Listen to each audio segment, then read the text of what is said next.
Abi na mi na mo. Udu adu mangwe wo. Udu adu mangwe we. Udu adu mangwe we. Udu adu mangwe wo ya baba le. Wala du adu mangwe we ya baba le.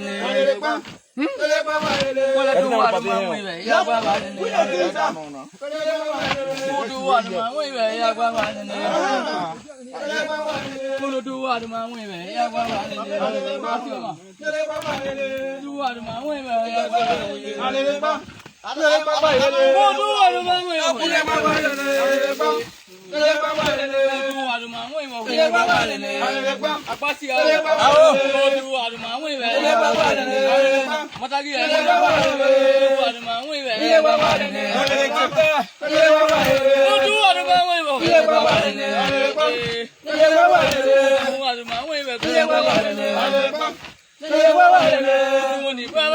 baba le.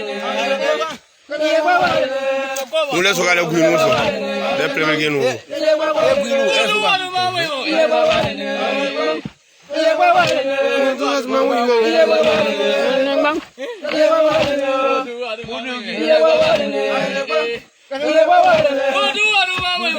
That is one of the Nigerian bridal that will get here.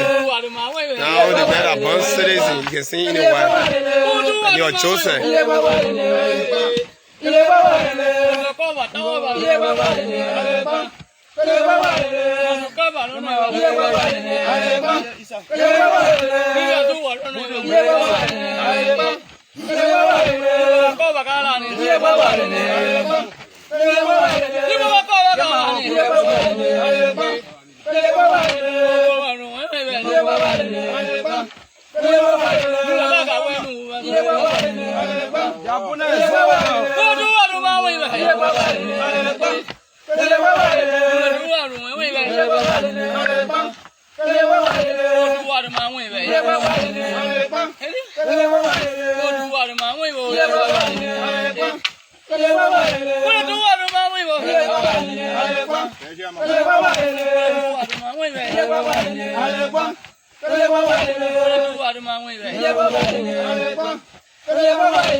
The strength of the manpower.